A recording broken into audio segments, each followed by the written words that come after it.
В городе Жуковске Московской области в честь столетия со дня рождения дважды Героя Советского Союза, заслуженного летчика-испытателя СССР Аметхана Султана торжественно открыли мемориальную доску на фасаде дома по улице Маяковского, 13.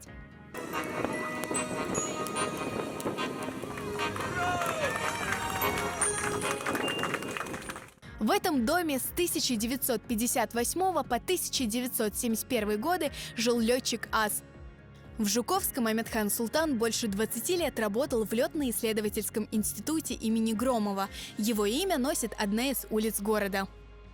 Автор бронзового барельефа – известный крымско-татарский скульптор Айдер Алиев. Он украсил мемориальную доску скульптурным изображением летчика. Инициатором его установки выступила московская община крымских татар.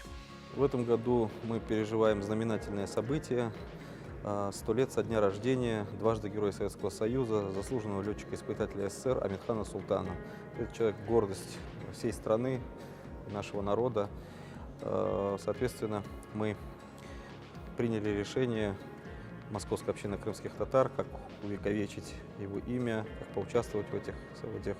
Идея, предложенная об установлении мемориальной доски на доме, где он жил, всецело была поддержана старейшинами нашей общины, активом, и мы нашими силами изготовили бронзовую мемориальную доску. Почетным гостем мероприятия стала внучка легендарного летчика Вероника Аметхан.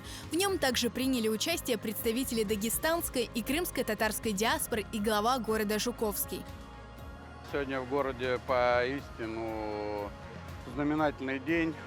Сегодня мы открыли с вами здесь мемориальную доску заслуженному человеку, дважды Герою Советского Союза, ветерану Великой Отечественной войны, летчику АСу, который более 20 лет своей жизни проработал в городе Жуковском, посвятил себя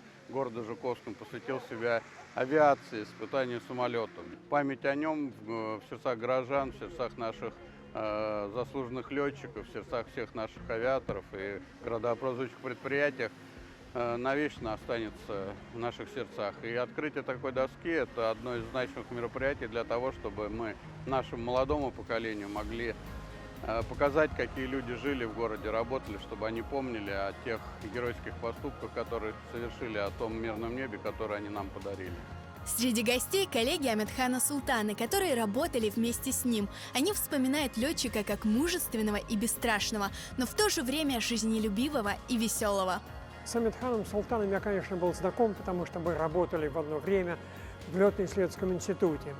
В это время проводились исследования влияния невесомости. Впервые в мире для этих исследований был подготовлен большой пассажирский самолет Ту-104.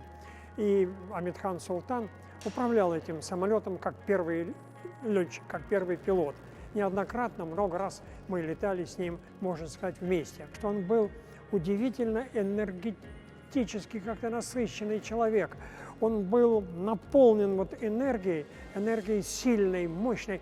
И в то же время, когда рядом с ним находился, чувствовалось, что он делится этой энергией, что ты заряжаешься от него. Он был очень отзывчивый человек. Если что-то спрашивать, он тут же отвечал, но крайне лаконично и очень точно к тому, что ты хотел от него услышать. Это был человек необычайно приятный. О подвигах летчика АСа к его столетию создали фильм «Воздушный лев» Аметхан Султан. Этот человек – воздушный лев. Посетителям показали наградные документы летчика и авиационные костюмы, в которых он испытывал новые самолеты.